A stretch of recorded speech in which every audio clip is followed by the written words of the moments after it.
Jadi banyak sekali kecurigaannya, wajahnya kinclong, jaketnya nggak pas gitu ya, jaketnya masih bagus, masih baru, sepatunya kayak mahal sekali gitu. Jadi ini semua menjadikan kita curiga, jangan-jangan ini ya cuma orang-orangan atau jadi-jadian saja gitu. Jadi ya silahkan aja dicek gitu.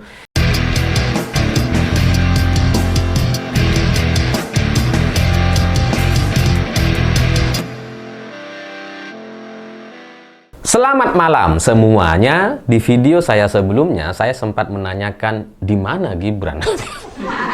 Ketika Presiden bertemu dengan para pimpinan partai politik di Indonesia, Gibran nggak ada. Ini lagi ngapain gitu. Dan setelah itu muncullah buzzer-buzzernya gitu ya di sosial media itu yang kemudian mengirimi saya foto-foto video Gibran sedang bertemu dengan perwakilan ojek online seluruh Indonesia di Istana Wakil Presiden. Jadi ketika Presiden Prabowo bertemu atau berdiskusi dengan para pimpinan partai politik terkait situasi akhir-akhir ini, Gibran sebagai Wapres itu bertemu di Istana Wapres dan menghadapi para pimpinan ojol. Jadi bukan nggak diajak katanya, ya karena ada kegiatan lain yang lebih penting katanya. Dibandingkan menemui para pimpinan partai, lebih baik menemui pimpinan ojol. Ya karena buzzer yang cara berpikirnya seperti itu. Dan di sosmed tuh di kolom-kolom komentar mulai muncul kalimat-kalimat yang memuji gitu ya. Wah, berarti memang Pak Wapres ini lebih bisa mendengar aspirasi secara langsung dan ya memang secara politik ini nampaknya cukup disengaja gitu karena dilakukan di hari yang sama bersamaan dan nggak tahu faktor atau motivasinya apa, entah karena ngambek nggak diajak ketemu sama pimpinan partai, nggak diajak diskusi, atau ingin terlihat sebagai pejabat atau wapres yang merakyat gitu karena lebih mau mendengar perwakilan ojek online dibandingkan para pimpinan partai gitu. Jadi ya itulah yang coba dibangun sama masyarakat pro gajah. Ya memang secara komunikasi politik ini nampak disengaja, tersusun begitu rapi sekali gitu karena dilakukan di hari yang sama, dan kalau ini disengaja berdasarkan arahan dari konsultan politiknya, maka itu pasti punya tujuan yang jelas gitu. Sehingga kita dipaksa gitu ya melihat dua kejadian di hari yang sama, Presiden bertemu dengan pimpinan partai, Wapres bertemu dengan pimpinan ojol gitu. Dan kita seolah-olah ditanyakan mau pilih yang mana yang lebih baik dan sebagainya. Pasti lebih baik Gibran karena langsung mendengar aspirasi, bukan cuma omon-omon, bukan cuma mendengar para pimpinan partai. Ya itu kan komentar orang-orang yang ingin mempengaruhi dan ingin mendapatkan suara gitu ya dari partai-partai kecil yang sekarang belum dapat suara di Senayan. Jadi ya wajar kalau mereka membangun satu narasi yang seperti itu. Tapi sayangnya ini era media sosial. Ini udah lebih canggih dibandingkan 5 atau 10 tahun yang lalu gitu. Karena masyarakat kita di era sosmed seperti sekarang itu melacak begitu detail. Logikanya menjadi sangat panjang sekali. Ada yang sumbu pendek, tapi banyak sekali yang kemudian melihat ini sebagai sebuah kejanggalan gitu. Karena Gibran yang bertemu dengan perwakilan ojek online itu benar-benar mencurigakan. ya gimana enggak gitu kalau kita melihat bagaimana pertemuan itu dilakukan gitu ya. Kayak lagi nongkrong di restoran. Terus kemudian foto bersama. Kita bisa melihat gitu bahwa wajah-wajah ojek online ini, perwakilan ojek online ini, kita nggak tahu dia siapa gitu. Kita juga nggak ngerti kan ada tuh perwakilan ojek online ada gitu ya. Setahu kita kan ada tuh itu ya aplikasi gitu. Tapi bukan mereka, setahu saya gitu. Dan tampangnya juga apa ya? Kayak bukan tukang ojek lah. Ada yang kayak tukang ojek gitu ya. Ada yang tampangnya melas gitu. Tapi kebanyakannya itu kinclong tuh. Gagah-gagah. Kayak anak orang kaya semua gitu. Gagah-gagah gitu. Jadi kalau mukanya sekinclong itu, jaketnya sekinclong itu, yang kayaknya nggak pernah kepanasan. Nggak tahu itu mungkin jadi driver ojek online-nya yang gokar mungkin ya, yang jadi supir tapi pakai jaket. Ada nggak ya? Karena kinclong sekali gitu. Kayak nggak pernah kena sinar matahari. Dan kita juga bisa melihat gitu. Pakaian atau jaket ojek online yang dikenakan selain kinclong gitu ya, beberapa di antaranya itu kelihatan nggak pas atau kebesaran. Jadi ya ada yang tampangnya kinclong dan jaketnya pas gitu ya. Ada juga yang tampangnya kayaknya memang melas, cocok lah jadi aktor, figuran atau orang yang terlihat seperti driver ojek online, cocok gitu. Tapi jaketnya itu nggak pas gitu, kebesaran. Kalau dia adalah beneran ojek online gitu ya, dia punya jaket yang sebesar itu, pasti dia rapikan tuh. Kalau nggak dirapikan itu pasti mengganggu lah gitu. Kalau orang setiap hari naik ojek online dengan jaket yang tidak pas kebesaran seperti itu, pasti sangat nggak nyaman. Pasti, kalian cek deh, kalian berapa kali naik ojek online? Saya tiap ke Jakarta pasti naik ojek online. Nggak pasti sih, kadang-kadang naik mobil gitu ya. Selalu, tapi saya sering gitu ya. Itu kan rata-rata pas itu. Mau sebuluk apapun, wajahnya semelas apapun, atau yang kinclong-kinclong juga tuh ya pas gitu. Tapi sekinclong-kinclongnya driver ojek online, saya nggak pernah lihat yang kayak ketemu Gibran tadi. Jadi ini kayak apa ya? Ini kayak orang yang mungkin nggak tahu dari mana ketemu, ya udah ikut ketemu dengan Pak Wapres, yuk. Kayak nyomot di jalan gitu.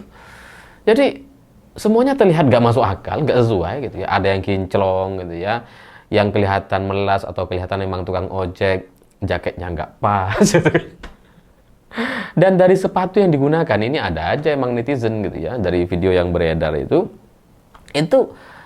tidak menunjukkan kelas ojol gitu. Ojek online itu ya kita pernah melihat lah gitu ya, tukang ojek pakai sepatu pernah. Tapi kan kita bisa mengukur sepatunya itu pasti nggak lebih baik dari punya kita biasanya gitu ya, orang-orang kantoran. Karena kalau kita ke kantor biasanya kan pakai pantopel gitu hitam gitu ya. Kan jarang kita nemukan tukang ojek pakai pantopel gitu. Kalau saya pribadi nggak pernah. Mungkin ada gitu, tapi saya pribadi dalam pengalaman saya setelah lebih dari 10 kali saya naik ojek online nggak pernah ada tuh supir ojek online pakai pantopel gitu. Jadi ini mencurigakan. Dan apalagi ketika terlihat dari belakang ada driver ojek online yang hadir bersama Gibran itu pakai sepatu merah gitu. Dan itu mencolok sekali. Keren banget sepatunya. Ya kita bisa melihat gitu ya. Sepatu yang keren itu kan dari jauh udah kelihatan biasanya gitu. Dari warnanya aja deh gitu. Dari warnanya tuh warna-warna premium gitu. Jadi kita bisa melihat ini kayaknya bukan kelasnya ojek online kalau segitu. Sepatu saya jadi minder tuh kalau ketemu sama tukang ojol kayak gitu. Terlalu mewah lah gitu ya. Dan itu setahu saya itu jadi kayak nggak pas gitu. Jadi ya ini seperti tukang ojek atau driver ojek online yang mungkin mereka beneran tukang ojek online, tapi bukan yang merupakan pekerjaan utama. Mungkin mereka ini ya sekedar gabut saja, atau nyambi, atau kadang-kadang saja menjadi driver ojek online, atau anak orang kaya yang nggak tahu mau ngapain, lagi liburan gitu ya, mau lamar kerja masih nunggu, masih nggak diterima misalkan, atau mau bekerja masih kata bapak, kata orang tua nunggu 3 tahun yang lagi misalkan. Ada tuh teman-teman saya ada yang kayak gitu ya, masih kurang dewasa gitu. Jadi silahkan cari pengalaman di luar dulu ya, di luar perusahaan itu kalau sudah agak dewasa memimpin perusahaan bapak gitu. Jadi ya itu banyak tuh yang seperti itu teman-teman saya gitu. Jadi kayak anak-anak orang kaya yang gabut aja untuk kemudian cari pengalaman dan jadi driver ojek online. Jadi ya kalau itu yang terjadi nggak akan bisa mewakili perasaan atau aspirasi driver ojek online yang beneran. Ya wong jadi-jadian driver ojek online-nya. Dan ada yang menyebutkan sepatu merahnya itu jadi mirip seperti Air Jordan yang harganya sekitar 2,5 jutaan. Ya saya nggak tahu itu beneran atau nggak, bisa aja KW gitu, tapi se-KW-KW-nya kalau dari warnanya yang agak premium itu ya sulit lah untuk kemudian digunakan oleh driver ojek online. Karena dari semua barang branded di Indonesia, di dunia lah gitu ya, semua barang kalian perhatikan saja, dari mobil apapun, tas gitu ya, itu selalu ada warna premium yang itu nggak ada di kelas atau barang yang ada di bawahnya. Selalu ada gitu. Jadi ya kita dari logika atau pengalaman yang pernah kita rasakan, ya ini kayaknya nggak pas, nggak masuk akal. Jadi banyak sekali kecurigaannya, wajahnya kinclong, jaketnya nggak pas gitu ya, jaketnya masih bagus, masih baru, sepatunya kayak mahal sekali gitu. Jadi ini semua menjadikan kita curiga, jangan-jangan ini ya cuma orang-orangan atau jadi-jadian saja gitu. Jadi ya silahkan aja dicek gitu, ini mereka ini siapa gitu, dan netizen kita kan canggih-canggih gitu ya, dan kalau sudah ada yang tahu silahkan juga diperhatikan gitu. Itu mereka punya aplikasi driver ojek online atau enggak? Atau jangan-jangan cuma penumpang juga sama kayak kita? Ada di aplikasinya, tapi penumpang gitu. Ya, tapi kalaupun misalkan mereka ini ya beneran driver, ya apakah itu merupakan pekerjaan utamanya? Karena kalau dari penampilan itu mustahil untuk kita bisa percaya. Dari muka, dari jaket, dari sepatu, itu tidak mendukung kenyataan bahwa mereka seolah-olah driver ojek online. Ya kalau ini memang hanya driver ojek gabut saja gitu ya, cuma jadi-jadian, ya ngapain? Ngapain Gibran buang-buang waktu mendengar aspirasi mereka itu? Kalau cuma orang dipakein jaket online, ya udah bicara aja tuh sesuai dengan pengalaman. Wah, saya juga bisa itu gitu. Gimana Mas Wapres mau panggil saya? Ya karena kalau bicara soal ojek online gitu ya, saya juga punya banyak keresahan, punya banyak aspirasi itu. Meskipun saya bukan driver. Atau jangan-jangan ini relawan, jangan-jangan gitu ya. Kayak Noel, temennya Noel, jangan-jangan. Noel kan gitu juga, driver ojek online dulu 2016 ketika masih jadi relawan gitu ya. Ketika masih belum menjadi wamen kan driver ojek online dia tuh. Jangan-jangan relawan ini yang belum mendapatkan jabatan, yang masih ngantri mungkin gitu ya, belum jadi komisaris karena komisarisnya lagi dipantau sekarang gitu. Jadi kan ya, relawan jadi-jadian ini. Ya apapun itu memunculkan kecurigaan yang sangat luar biasa lucu gitu. Dan terlepas pada akhirnya kalaupun misalkan mereka adalah driver ojek online, tetap saja apa yang dilakukan Gibran itu ya cukup aneh saja gitu. Ketika presiden bertemu dengan pimpinan partai di Istana Negara, wapresnya ketemu dengan pimpinan ojol. Katakanlah itu tidak disengaja, katakanlah itu tidak terencana dan sebagainya, ya kok bisa nggak terencana gitu? Kok bisa tetap melakukan pertemuan yang seperti itu? Karena itu akan membuat kita jadi melihat ini ada sesuatu, ada masalah gitu. Karena sebagai wapres kan pasti tahu tuh agenda presidennya. Kalau nggak tahu, itu justru masalah. Kalau Gibran bilang, oh saya nggak tahu, saya nggak sengaja ketemu dengan perwakilan ojol gitu.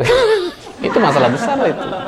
Tapi kalau sudah tahu ada agenda pertemuan dengan pimpinan partai dan Gibran tetap ngeyel untuk ketemu dengan pimpinan ojol gitu ya, itu kan jadi menunjukkan bahwa ini ya disengaja gitu. Seolah-olah ingin menunjukkan, oh ini ada masalah, ini perbedaan atau perbandingan antara presiden dengan wapres yang lebih mendengar aspirasi dan sebagainya, dan segala omong kosong para konsultan politiknya. Jadi ya itulah masalah kita hari ini. Memang ada banyak sekali perbedaan yang belum saya jelaskan karena masih menunggu momen yang pas, karena di Indonesia ini setiap apapun momennya harus pas gitu.